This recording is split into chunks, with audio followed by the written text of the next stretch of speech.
네, 타이틀은 여기 있습니다. 유기고분자계 나노복합 재료. 그러니까 저는 고분자를 전공하기 때문에 매트릭스가 고분자를 사용하고 거기에 들어가는 필러가 인올게닉 물질을 주로 대상으로 해서 말씀을 좀 드리도록 하겠습니다. 여기 클레이 구조가 나와 있죠. 그래서 우리가 일단 이런 나노 컴파짓이라 하는 것도 보면 결국은 우리가 처음에 기원이 자연계에서부터 나왔습니다. 그래서 자연계에서 나온 것 중에 아주 대표적인 두 가지가 있는데 여기 전복 껍질이 되겠습니다. 그래서 보면은 전복 껍질을 우리가 자세히 안에서 살펴보면은 여기 브릭과 같이 이렇게 벽돌과 같이 이렇게 CaCO3 칼슘 카보네이트로 구성이 되어 있는데 우리가 기껏 이거 쓰는 게 뭐 이렇게 분필이라든지 이런 데 쓸 수 있는 그런 물질입니다. 아주 다에게 사전 물질이긴 한데 이 물질을 나노 사이즈로 만들어서 이 브릭과 브릭 사이에 폴리머가 한 1% 정도 볼륨 퍼센트가 굉장히 적죠? 이렇게 들어가 있어서 이게 우리가 보면은 이 모양 자체가 전복 껍질을 특히 안쪽을 보시면은 그 색깔도 아주 휘황찬란하고 그 다음에 이게 타프니스가 한 1000배 이상 이렇게 일반적인 이 각각의 고분자와 같은 카보네이트보다 한 1000배 정도 증가를 하고 그 다음에 그 웨브 리지스턴스라든지 이런 게 굉장히 증가하는 걸 알 수가 있죠. 그 다음에 이 아래쪽 부분 보면은 G 이빨이 되겠습니다. G 이빨이 되는데 여기도 우리 뼈의 기본 물질은 하이드록스 에퍼타이트라는 물질을 콜라겐에 인베딩을 시키는 그런 형태로 존재합니다. 이렇게 파이버 형태로 존재하는데 여러분 G가 못 갉아먹는 게 없잖아요. 그죠? 이 벽돌부터 시작해서 이 메탈까지 갉아먹을 정도로 그렇게 엄청난 그 힘을 타프니스를 자랑하고 있습니다. 그런데 여기 우리가 보면은 여기서 하나 우리가 확인할 수 있는 우리가 집을 지을 때 벽돌을 이용을 많이 하게 되는데 그때 벽돌을 이렇게 쌓아갈 때 보면은 이렇게 딱 일직선으로 이렇게 세우지 않죠. 엇갈리게 항상 이렇게 세우게 되죠. 그렇게 함으로 해서 이 나노 사이즈가 되면서 이 벽돌을 엇갈리게 함으로 인해서 우리가 설사 거기서 어떤 크랙이 발생한다 하더라도 그것이 일직선으로 진행을 하지 않고 중간에 가면서 그 크랙이 블란팅이 되어서 더 이상 그 크랙이 일단 형성되더라도 그 물질이 깨어지지 않는 그런 아주 절묘한 구조를 가지고 있는 걸 알 수가 있습니다. 그래서 여기 여러분 한번 참고로 보시면 참 좋을 게 있는데 일단 그 자연계에서 하는 것은 보면 아주 심플한 물질, 아까 칼슘 카보네이트라든지 하이드록스 에퍼타이트 아주 심플한 물질을 이용해서 그걸 아주 복잡했는데 아주 또 다변을 가진 이런 형태로 디자인해서 그걸 조합을 해서 우리가 상상도 하지 못할 그런 아주 기계적인 강도라든지 그런 것을 가지는 물질을 만들어내는 것이고 우리가 이제 이걸 카피를 할 경우에 보면은 이 스타팅 물질이 굉장히 복잡합니다. 그런데 어셈블리 할 때는 아주 심플하게. 그래서 해놓고는 우리가 아주 좋은 게 나올 거로 이렇게 소원을 하게 되는 것이죠. 그래서 아까 앞에서 김중현 박사가 강의하신 데도 보면은 그 나노 파티클 만드는 데 굉장히 복잡한 프로세스가 되는 걸 알고 것이죠. 그래서 보통 우리가 이제 나노 컴파지, 나노라고 이야기를 하면은 나노라는 게 10의 마이너스 크성 메타니까 여러분 머리카락이 한 10,000분의 1 정도 사이즈가 됩니다. 그렇게 되는데 실제로 우리가 이제 나노 컴파짓 사용되는 또는 나노라고 개념을 할 때는 대개 1에서 한 100 나노미터 정도 사이즈를 이야기하게 되고 특별히 우리가 이제 복합 재료 관점에서 보면은 이 컨벤셔널 컴파짓 같은 경우는 대개 그 우리가 카본 파이브라든지 글래스 파이브가 한 7마이크론 이상이 되고 그렇게 되는 마이크론 사이즈인데 그때는 물성을 우리가 쉽게 예측을 할 수 있죠. 룰 오브 믹스처에 의해서 두 개가 볼륨 퍼센트라든지 웨이트 퍼센트를 얼마가 섞여 있으면은 그로부터 우리가 계산을 쉽게 할 수 있지만 이 나노 컴파짓 그 이하가 될 경우에는 여기에 인터페이스가 굉장히 큰 것이 존재하기 때문에 이로 인해서 우리가 이 룰 오브 믹스처라든지 룰 오브 썸이 적용이 되지 않는다는 거죠. 우리가 이게 좋은 점이 되는 것이죠. 우리가 예측을 하지 못하는 정도로 큰 그런 물성을 우리가 얻을 수 있다는 그런 이야기가 되겠습니다. 그래서 앞에서 말씀드린 내용을 다시 한번 요약을 해드리면은 우리가 이게 서피스 에어리가 나노 사이즈로 되게 되면은 일단 그 표면적이 굉장히 크다 하는 걸 우리가 하나를 알 수 있고 그 다음에 이 인터페이스가 그 다음에 매트릭스에 우리가 이걸 인베딩을 할 경우에 그때 이 인터페이스가 무지무지하게 커서 우리가 이로 인해서 예측을 하지 못한 그런 물성을 우리가 유도를 할 수 있다는 게 되겠고요. 그 다음 나노 사이즈로 했을 때 우리가 물질을 벌크로 만들게 되면은 확률적으로 이게 디펙트가 되는 부분이 굉장히 많이 있습니다. 그래서 이걸 작게 만들면 작게 만들수록 우리가 예를 들어서 카본 파이브라든지 글래스 파이브가 조금 작아지는 이유는 그걸 크게 만들었을 때보다 디펙트가 적기 때문에 거기서 강도가 나오게 되는 것이거든요. 그래서 이 두 가지가 겹쳐서 우리가 나노 컴파짓을 했을 때는 기계적 강도라든지 이런 여러 가지 특성에서 우리가 두 개를 섞었을 때 각각의 물질보다 훨씬 큰 그런 기계적 강도라든지 이런 걸 얻을 수 있다는 거죠. 특히 이 옵티컬 프로퍼티를 보면은 나노 사이즈가 되면 요새 자외선 같은 건데 여자들 선블락을 이렇게 많이 바르게 되는데 그 허옇게 바르고 생긴 사람 별로 없겠죠, 그죠? 화장품 사용을 할 때. 그러니까 우리가 가시광선이 대개 한 파장이 400에서 한 800 나노미터 되니까 이 나노 사이즈 파티클을 이용하게 되면은 그 빛이 스캐터링이 일어나지 않고 투과를 하기 때문에 우리가 거기에 파티클이 들어가 있는지 없는지 알 수가 없고 여자분들이 발랐을 때 그 선블락을 발랐는지 안 발랐는지 모를 정도로 그렇게 하는 것이죠. 그래서 이런 여러 가지 특성들이 나노가 되었을 때 나타나게 된다는 것입니다. 그래서 나노 컴파이스 지금 상당히 연구 한 10년 정도 진행이 되어 왔고 그래서 우리가 일단 컴파이트 같은 경우는 대부분의 경우가 이 스트럭처럴 머티리얼 쪽으로 많이 응용이 되고 있죠. 특히 오늘 말씀드릴 그 클레이 컴파이트 같은 경우도 이쪽으로 많이 해서 그 자동차 쪽으로 많이 응용이 될 것으로 예상이 되고 그다음 이 외에도 코팅이라든지 우리가 제너리스트 이런 여러 가지 전반적으로 화학공학이라든지 아니면 다른 분야에서도 많이 응용이 될 수 있는 그런 부분들이 되겠습니다. 그래서 오늘 말씀드릴 내용은 크게 두 가지로 나뉘게 되겠습니다. 하나는 이 클레이를 근간으로 하는 나노 컴파이트가 있고 하나는 포스라는 물질 이걸 좀 잠깐 소개를 드리겠습니다. 혹시 시간이 남다면 얘기 조금 말씀을 드리도록 하고요. 그래서 오늘 이 컴파이트 같은 경우는 이 클레이 자체에 대한 이야기를 조금 말씀을 드리고 그 다음에 이것을 가공을 할 때 거기서 우리가 어떤 점을 고려를 해야 되는지 또 여러 가지 테크닉들이 있는데 그 차이점이나 이런 부분에 조금 제가 주안점을 두고 말씀을 드리도록 하겠습니다. 조금 늦었는데요. 그래서 오늘 이 세미나 준비하는데 이 OHP의 자료를 많이 다 준비를 해준 우리 김현석 박사하고 송기태 박사에게 감사드립니다.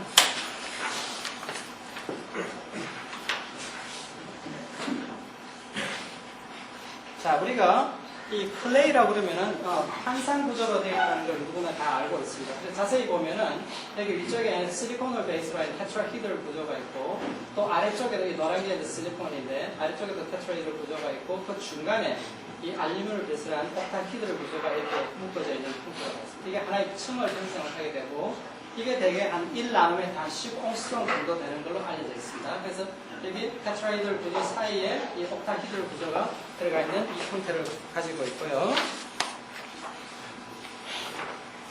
그 다음에 앞에서 본 그 구조가 여기 나온 주황색으로 표시된 부분이 되어 있습니다. 그래서 여기 하나의 탄산 구조, 여기 길이가 지금 조금 전에 말씀드린 한 1나노메터 정도가 되는 것이고 그 다음에 그 옥타히드럴 구조에 알루미늄이 주로 들어가 있는데 여기 마그네슘이나 이런 게 치환이 되어 있는 경우가 있습니다. 그렇게 해서 이온들이 치환되어 있는 걸로 인해서 여기에 마이너스 이온을 가지게 되고 이것을 밸런스를 이루기 위해서 우리가 케타이온이 들어가 있는 이런 형태로 구성이 되어 있습니다. 그래서 탄산 구조가 이렇게 구조 안에 어떤 케타이온이 들어가 있는 이런 형태로 되어 있는 게 일반적인 현상이고 그 다음에 여기 옥타히드럴 실리콘 위에는 옥시전이라든지 OH 그룹들이 존재를 한다는 거. 그래서 여기 전체적으로 이 시스템 보면은 상당히 하이드로필릭하다. 이렇게 특히 케타이온 같은 것들이 물을 잘 머금을 수 있기 때문에 이 우리가 보통 NaMMT라고 하는 이런 물질들을 대개 보면은 이게 하이드로필릭하다는 걸 우리가 알 수가 있습니다. 그 다음에 이 플러스 이온 자체는 여기에 어떤 표면에 이렇게 완전히 바운드 되어 있는 것이 아니고 이것이 두 판상 사이에서 이렇게 두 개가 잡혀 있는 상태로 있기 때문에 이 반데르발스 포스, 일렉트릭 포스로 인해서 이 판상 구조가 상당히 떨어지기 어려운 그런 형태를 가지고 있거든요. 그 다음에 여기 차지가 이제 얼마나 들어가 있냐 하는 것이 우리가 중요한 팩터 중에 하나인데 그래서 이 차지 익스체인지 캐패시티가 이 바로 차지가 얼마만큼 들어가 있는 양을 나타내게 되는데 이걸로 인해서 우리가 나중에 이 부분을 갖다가 하이드로필릭한 부분을 하이드로포빅한 클레이로 바꿀 때 여기에 여러 가지 현상들이 나타나게 됩니다. 그게 하나 있고 그 다음 에스펙트 레이시오가 굉장히 크다. 그래서 여기 보면은 아까 이게 1나노메터 정도 두께가 1나노메터 정도가 된다고 했고 에스펙트 레이시오가 뭐 200 이상 1000까지도 이렇게 생각을 하게 됩니다. 그래서 대개 이 서피스 에어리어가 그램당 한 750제곱미터 이상이 됩니다. 앞에서 김정현 박사 합성한 나노 파티클의 경우에도 그만큼 굉장히 쉽지는 않은데 그래서 여기에 보면 굉장히 많은 표면적인 존재를 합니다. 이게 그러니까 매트릭스에 내에 들어가서 완전히 이렇게 분리가 될 경우에 얼마나 스트레스 같은 게 외부 전달이 될 때 그걸 잘 이렇게 감당할 수 있을지 우리가 쉽게 짐작을 할 수 있게 됩니다. 그 다음에 또 우리가 하나 생각을 해야 될 것은 이 reactive edge and surface라고 조금 전에 말씀드린 대로 SIOOH 코드 같은 경우에 여기 사이트가 존재를 하기 때문에 여기 엣지 부분도 마찬가지고 이 서피스 부분에 우리가 다른 것들과 인터랙션을 할 수 있는 사이트를 제공합니다. 이게 또 우리가 나중에 멜트 프로세싱을 할 때 굉장히 중요한 포인트가 되는 것입니다. 그래서 여러분들이 쉽게 보시면은 이 파이썬 구조를 가진 것이 하이드로필릭하다는 걸 이제 기억을 하시고 여기에 우리가 화학적으로 어떤 인터랙션을 할 수 있는 사이트가 많아서 우리가 다음 가공을 쉽게 할 수 있는 그런 특징이 있다는 걸 알 수 있죠.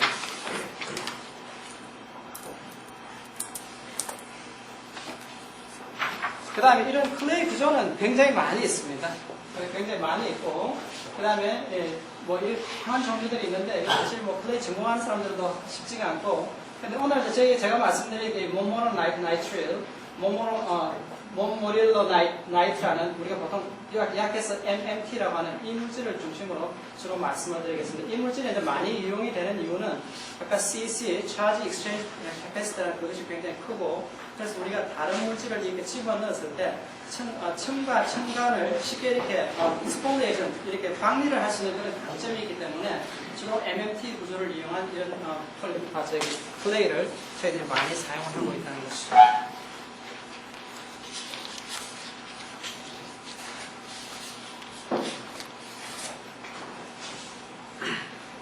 그래서 앞에서 제가 말씀드린 아까 구조에서 보면은 컬러로 되어 있는 거 보면은 테트라이드 구조 사이에 옥타히드를 구조가 있는 그런 구조였는데 그게 테트라이드 두 개에다 옥타이드 중간에 있는 2-to-1이라는 이런 레이어 구조를 가진 스맥틱이라고 이렇게 부릅니다. 그래서 이 스맥틱 구조 안에 보면은 조금 전에 나왔던 MMT라든지 팩토라이트, 이런 사포나이트라는 이런 종류들이 존재하는데 주로 연구들이 많이 진행되는 이런 부류에 하나고 있고 이 중에 특별히 MMT에 대해서 많은 연구들이 진행되고 있습니다.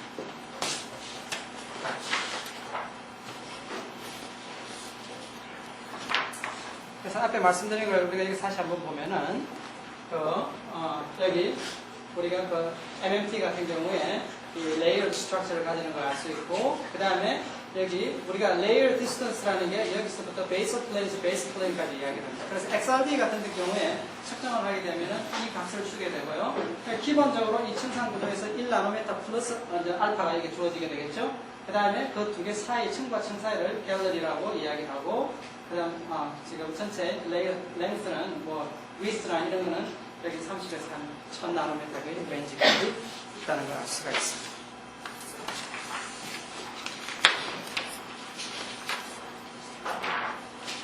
자, 그 다음에 저희들이 조금 전에 말씀드린 것과 같이 이 클레이 자체가 기본적으로 소디움으로 치환이 되는 경우가 NaMMT 같은 경우에 이것이 물을 많이 머금고 있기 때문에 우리가 일반적인 고분자와 프로세싱을 하는데 상당히 문제가 있습니다. 고분자는 되게 하이드로포빅하기 때문에 일단 여기에 집어넣으려고 그러면 그 층과 층 사이에 들어갈 수가 없게 되죠.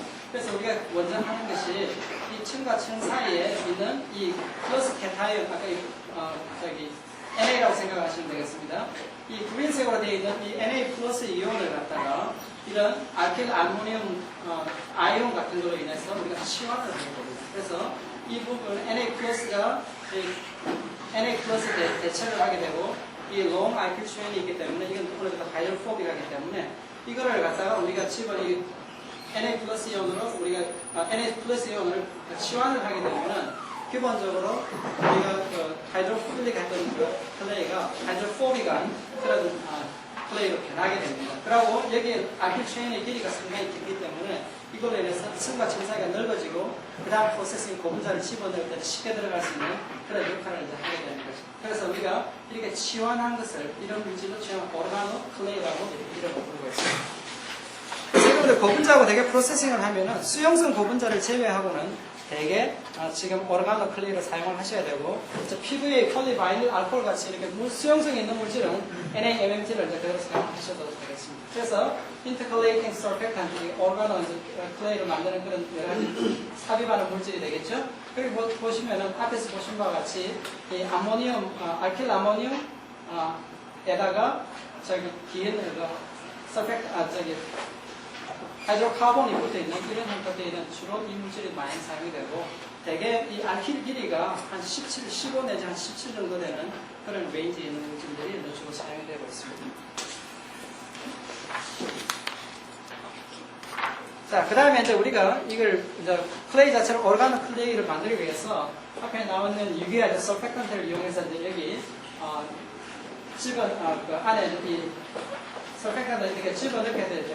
인터폴레이션을 하게 되는데 이 인터폴레이션 하는 이 오일이라든지 이 층간이 넓어지는 이것이 상당히 여기 아까 CEC라고 말씀을 드렸죠. 그 차지가 얼마나 있느냐는 걸 이야기를 하는데 그 차지 양에 따라서 이 서펙턴트가 얼마나 쉽게 들어가느냐 하는 이런 것이 좌우가 됩니다. 그래서 여기 보면은 여기 CEC 값이 굉장히 작을 경우에는 우리가 그 집어넣은 서펙턴트가 이렇게 표면에 누워있는 형태로 들어가게 되고 이것이 이제 점점 그 차지가 증가함에 따라서 이게 바이레이어가 되든지 수도 트라이레이어는 나중에는 파라핀 같이 이렇게 서 있는 형태로 이렇게 들어가게 되는 것입니다.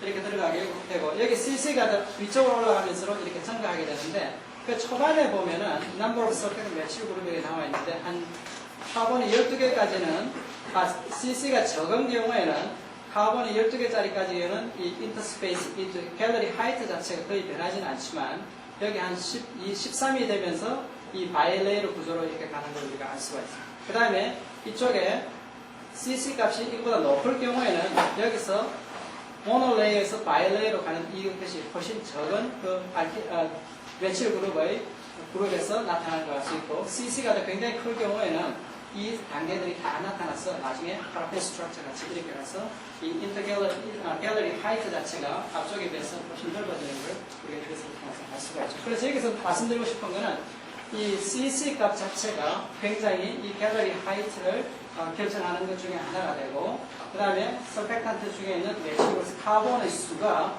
또 이것을 결정하는 데 굉장히 중요한 역할을 한다는 걸 알 수가 있습니다.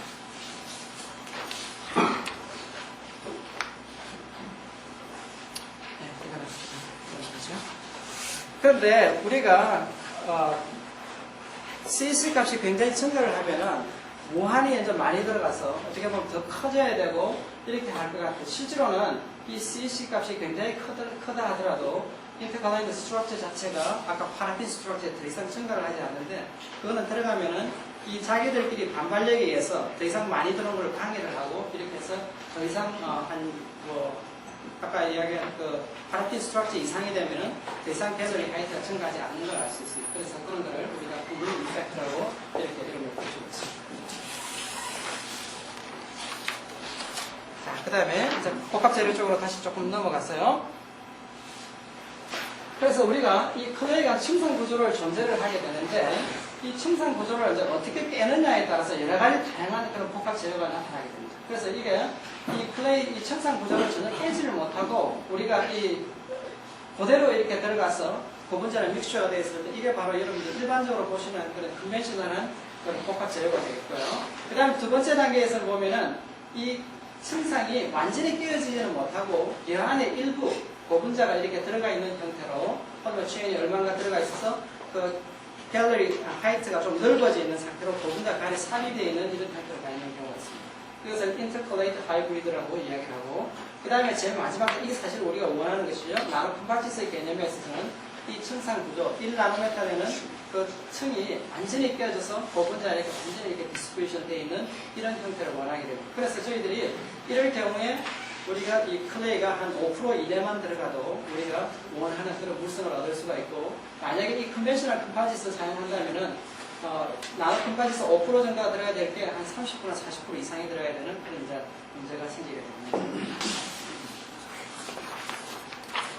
그래서 우리가 이 데이터를 잠깐 보면은 여기 이제 폴리머 순수한 폴리머가 있고 이게 이제 중간에 본 그 인터컬레이티드 된 상태고 이는 완전히 나노 컴파지스 완전히 깨어진 그런 상태가 되겠죠. 그래서 클레이하고는 거의 비슷합니다. 그래서 보면은 사실은 우리가 여기 인터컬레이트 같은 경우에는 실제로는 이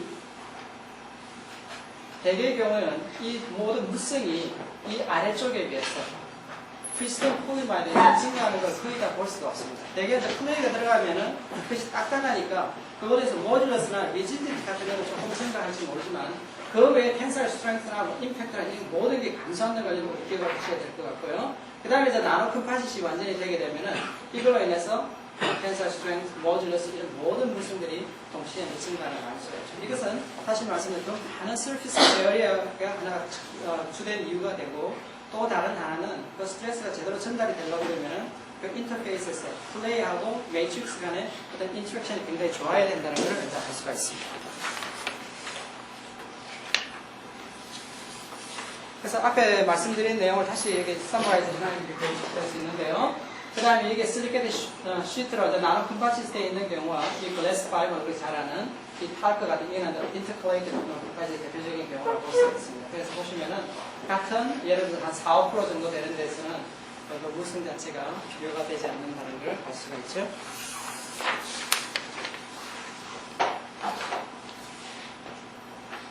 그래서 우리가 이 나노 클레이 컴파짓을 사용을 하게 되면은 여러분들이 원하는 그런 물성들을 거의 다 얻을 수가 있습니다. 기계적 강도, 모듈러스, 그 다음 특히 이제 가스나 리퀴드의 베리어 프로퍼티라든지 이런 부분만 해가 플레임 리타던스입니다. 그러니까 어떤 그런 플레임 리타던시, 그 다음에 웨어 리지스턴스라든지 멸적인 안정성 이런 걸 다 우리가 첨가를 할 수가 있고 여기에다가 우리가 임팩트 스트렝스나 터프니스나 이 트랜스페런트 아까 나노 사이즈가 되면은 특히 가시광선에 투명하다는 것 이런 특징을 우리가 한꺼번에 다 알고자 하는 것이 이 나노 컴파짓에서 우리가 하는 이유가 되겠죠. 자, 지금까지 말씀드린 거는 일단 나노 컴파짓이 되면 어떤 강점이 있는지, 그 다음에 클레이 자체에 대한 말씀을 좀 드렸고, 그 다음에 오르가노 클레이에 대한 이야기를 좀 드렸어요. 지금부터 말씀드린 거는 프로세싱에 대한 이야기를 조금 말씀을 드리고 거기서 어떤 점들이 고려가 되어야 되는지 거기도 좀 말씀드리고 있습니다. 여기 이제 플레이 컴파짓을 이제 히스토리컬 백그라운드가 나와있는데 상당히 많이 나와 있죠. 여기서 보면 가장 이제 대표적인 그 일 중에 하나가 1987년에 도요다에서 그 나일론 6를 이용해서 우리가 그 나노 컴파짓을 만드는 이게 상당히 획기적인 일이 되겠고요. 그러니까 여기서는 이제 모노머를 이용해서 모노머가 그 클레이 층상 구조 사이사이에 들어가서 그것을 중합을 함으로 인해서 우리가 그 클레이가 나노 컴파짓을 만드는 클레이 기술이 되겠습니다. 그 다음에 93년에 보면은 그 폴리스타이렌, 이건 완전히 고분자죠, 그죠? 폴리스타이렌인데 이걸 멜트 중합에 의해서 앞에서 모노머를 이용하지 않고 고분자 그 자체를 이용해서 하는 일이 있고, 그 다음에 폴리프로필렌 같은 경우 지금 대표적인 지금 자동차 산업에서는 지금 모든 고분자를 PP로 대체를 하는 그런 노력이 상당히 많이 진행이 되고 있습니다. 그래서 특별히 이게 PP 같은 경우는 이게 하이드로포비가 물질의 대표적인 케이스가 되는데 이제 이런 것을 우리가 멜트 프로세싱을 함으로 인해서 고분자를 얻을 수 있다는 나노 컴파짓을 얻을 수 있다는 이 세 가지 프로세스에 대해서 제가 잠깐 소개를 해드리도록 하겠습니다.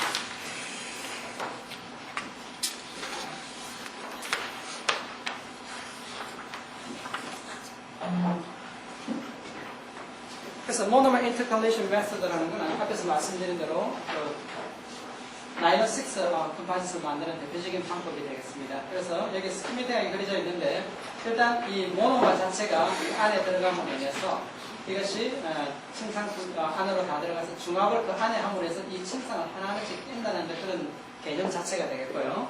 특히 나일론 6 같은 경우에 이렇게 보면은 우리가 앞에서 이 나일론 6 같은 경우에 오르가노 클레이를 사용을 하지 않고, 물론 이걸 만들 때 우리가 두 가지 방법을 쓸 수 있습니다. 하나는 오르가노 클레이를 이용을 하고 그걸 이용한 이후에 나일론 6를 다시 집어넣어서 그걸 중합을 시켜서 이걸 깨는 방법이 있고, 그걸 우리가 2스텝 프로세스로 이야기하고, 여기서 말씀드리는 건 1스텝 프로세스가 되겠는데요.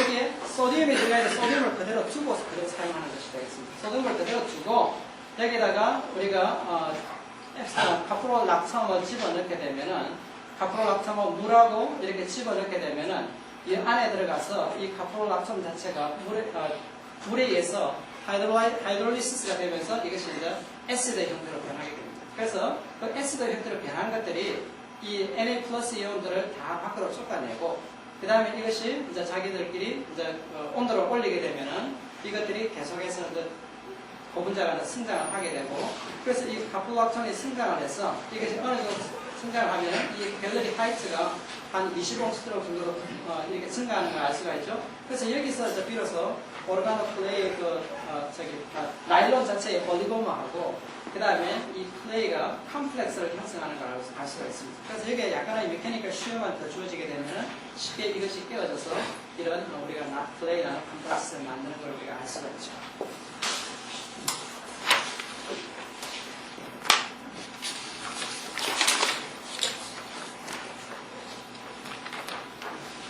그래서 여기에 오른쪽 XRG를 잠깐 보면은 앞에서 나일론 6를 만들 때 신세틱 마이크로를 사용을 했는데 여기 처음에 나오는 게 이제 처음에 아주 그 신세틱 마이크로를 바로 만들었을 때 이것이 그 피크가 되고요. 그 다음에 까맣게 되어 있는 부분이 우리가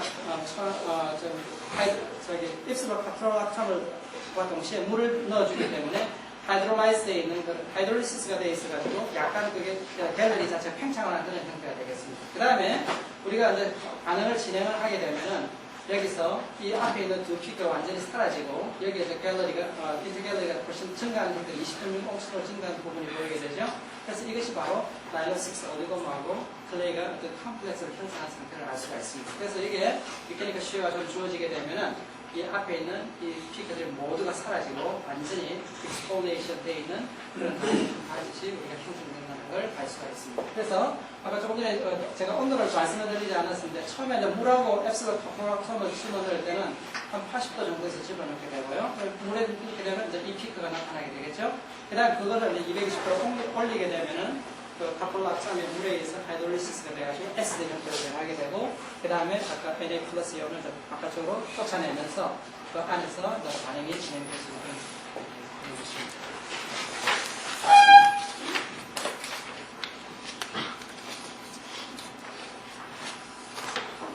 그래서 나일론 6 컴파짓을 보면은 우리가 기본적으로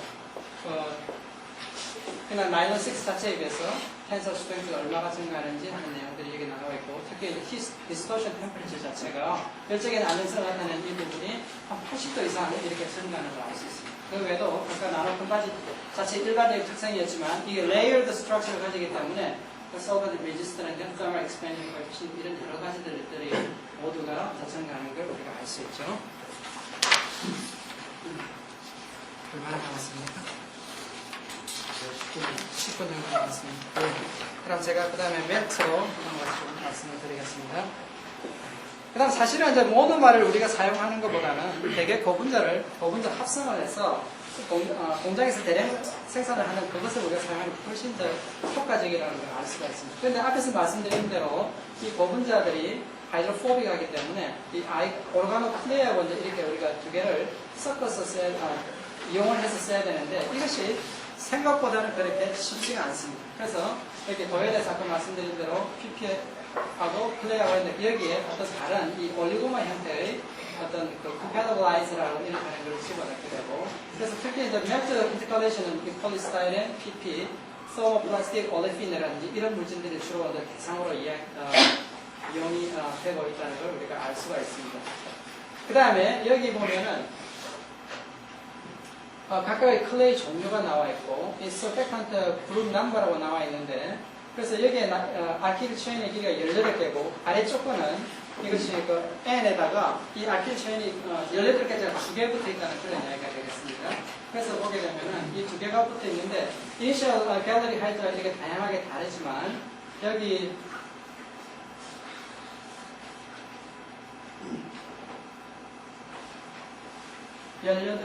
에다가 이렇게 돼 있고 그 다음에 그 다음에 여기가 이렇게 다양하게 붙어 있는데 이런 크기에 따라서도 이니셜 갤러리 하이트가 이렇게 다 다르게 되죠. 이게 들어가 있는 형태에서 다 다르게 되고 우리가 파이널 갤러리 하이트가 좀 이게 변하게 되지만 실제로 이제 인터폴레이션이 되고 안 되고 나노 컴파짓이 되고 안 되고 하는 것은 이 파이널 갤러리 하이트만 가지고 결정할 것은 아니라는 걸 이야기합니다. 그래서 여기서 좀 이따가 말씀드리겠지만 기본적으로 폴리마하고 들어가 있는 서펙턴트 인트랙션 자체가 굉장히 폴리마의 어떤 나노 컴파짓을 만드는 중요한 역할을 한다는 걸 이 표가 나타낼 수가 있죠.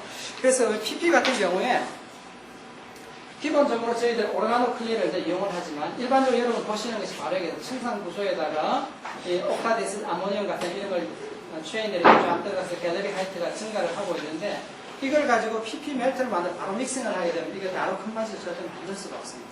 그것은 여기 나는 옥타디스 아모니움인 아킬 체인의 길이가 물론 조금 길기는 하지만 이것이 PP하고 충분히 그 상용성이 있을 정도로 크지는 않다는 것이죠. 그래서 우리가 여기서 하는 것이 PP나 MA 같은 이런 그 코폴리마를 이용해서 이 MA가 말렉 안하이드라이드니까 이 층상 구조에 있는 아까 SiOH라는 SiO 같은 게 많이 존재를 한다고 했습니다. 그래서 이 말렉 안하이드를 이용을 해서 거기에 반응을 하고 그 다음에 이 PP의 길이가 조절을 함으로 인해서 우리가 나중에 PP가 들어가는 것과 쉽게 쓰길 수 있게 하는 역할을 하는 거죠. 그래서 앞에서 본 것과 좀 차이는 이 PP와 말렉 안하이드라는 이 컴패티블라이저가 하나 더 들어가서 클레이 표면을 완전히 하이드로포빅하게 만들어주는 효과가 나고 그 다음에 이 PP가 우리가 진짜 실제로 매트릭 사용되는 이 PP와 어떤 상용성을 증가시키는 그런 역할을 하게 되는 구조가 이 PP 멜트 인터컬레이션입니다. 그래서 지금 현재 하는 멜트 인터컬레이션 고분자 자체를 이용하는 프로세스에는 이 오르가노 클레이를 사용할 뿐만 아니라 그게 다시 하나 더 이런 컴패티블라이저라는 이런 것이 반드시 들어가야 제대로 프로세싱이 되는 것이죠. 그래서 이 TM 사진을 보면은 이게 아주 익스폴레이션이 잘 돼서 잘 퍼져 있는 걸 구조를 알 수가 있죠.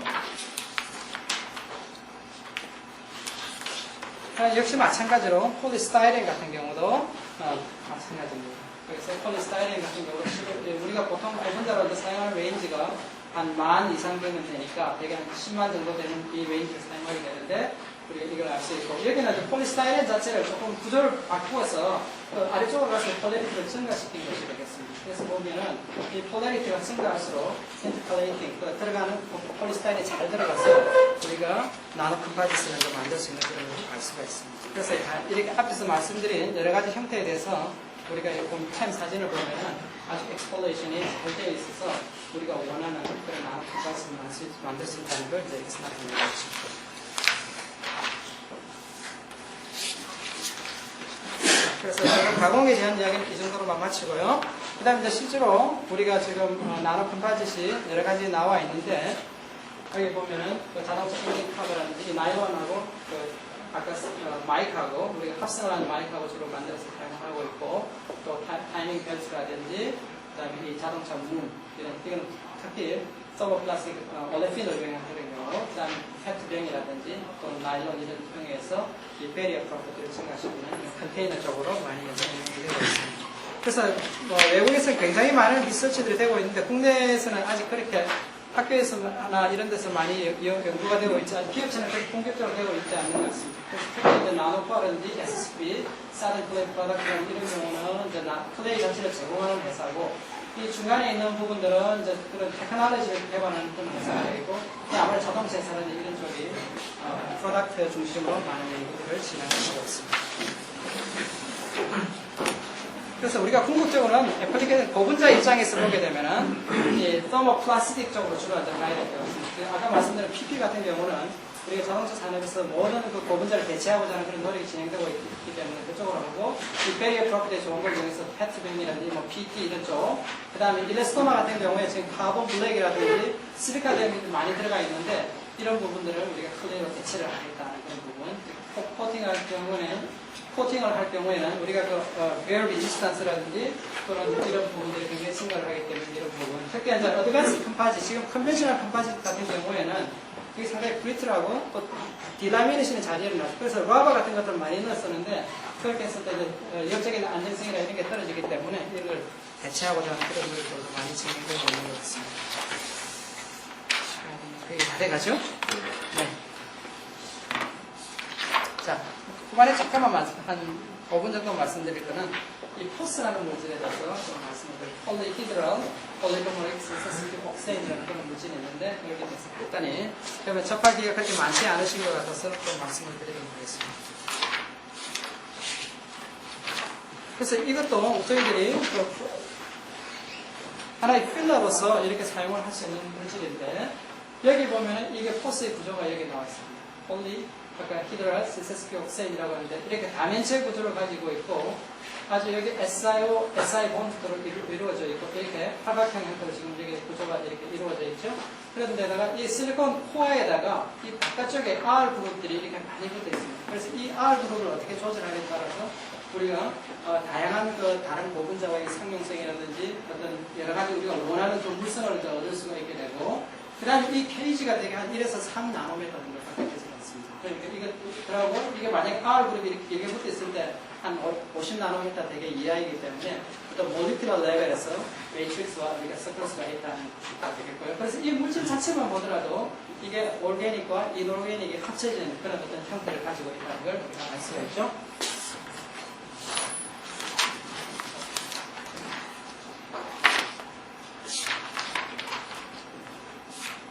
그래서 앞에 클레이하고 잠깐 비교를 하게 되면은 이 포스 같은 경우에는 앞에서 플레이가 굉장히 평상 구조를 가지지만 여기는 아까 팔각형이라든지 뭐 12일각형 아주 다양한 형태를 만들고 있습니다. 어떤 링 스트럭처 비슷하게 우리가 이렇게 볼 수가 있습니다. 그래서 그 사이즈가 1.5나노미터라 이렇게 하지만 이게 조금 변화는 있겠죠. 그래서 이게 나노미터 수준에서 이 포스 자체가 오르게닉 물질에 비해서는 크고 고분자에 비해서는 상당히 적은 물질입니다. 그래서 모lecular 레벨에서 우리가 이렇게 아주 완전한 나노크파지스를 만들 수 있는 가능성이 있게 되죠. 그래서 여러 가지 이야기는 생각을 하고요. 마지막 장으로 비교를 잠깐 하겠습니다. 그래서 이 포스라는 것은 앞에서 본 것 같이 모lecular silicon이라고 우리가 볼 수가 있고, 이 오르가드 플레이, 그 다음 나노 파티클 이렇게 보시면은 이게 사이즈가 여기서 아까 1에서 3나노미터, 그 다음 오르가드 플레이는 어떤 생산 구조가 1나노미터 10나노, 이 전체 크기가 한 10나노미터 이상이 된다고 볼 수 있고, 그 다음에 이거는 20나노미터 정도가 된다고 볼 수 있습니다. 그래서 여러 가지 형태로 이제 우리가 만들 수가 있게 되고, 그 다음에 여기서, 그러니까 특히 포스 같은 경우에는 우리가 여기서 하나 봐야 될 게, 저는 이거 앞서 갔네요. 다른 걸 제가 설명드리겠습니다.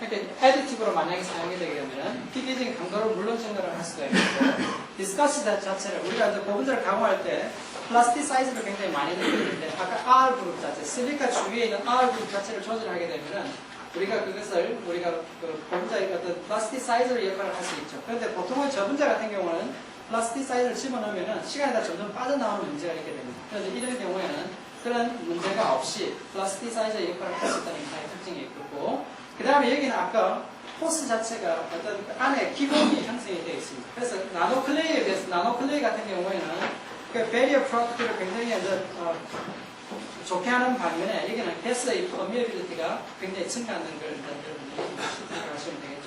그 다음에 나머지 R 그룹 자체를 다양하게 조절을 함으로 인해서 우리가 캐탈리스트 스포트라든지 오늘 말씀은 안 드렸지만 특히 바이올로지 쪽에 어떤 이런 쪽에 어떤 상용성을 넓힐 수 있는 드라그 딜리브라든지 이런 다양한 형태로 사용을 할 수 있다는 것을 우리가 생각하시면 좋을 것 같습니다. 그래서 전체적인 내용은 여러분 그 abstract에도 나와 있고 하니까 여기서 마치도록 하겠고요. 근데 어쨌든 이 나노 플레이가 되면은 일단 컨벤셔널한 그런 컴파지스 폴스 없었던 그런 특이한 색들이 많이 나타난다. 근데 지금 현재로 이것들이 상용화되는 데는 이 폴스 자체도 굉장히 비싸고 나노 클레이 자체도 지금 상당히 이제 프로세싱 하는데 많은 여러 스텝들이 비싸다는 게 하나의 문제가 있습니다. 그래서 어떻게 하면은 가격을 떨어뜨릴 수 있느냐 문제하고 또 프로세싱을 하는데 여러 가지 변수들을 잘 제어를 함으로 인해서 좀 값싸게 만들 수 있는 이런 부분들이 발견이 된다면 아마 몇 년 안에 상용화 연락이 걸지 않았을 것 같습니다. 감사합니다.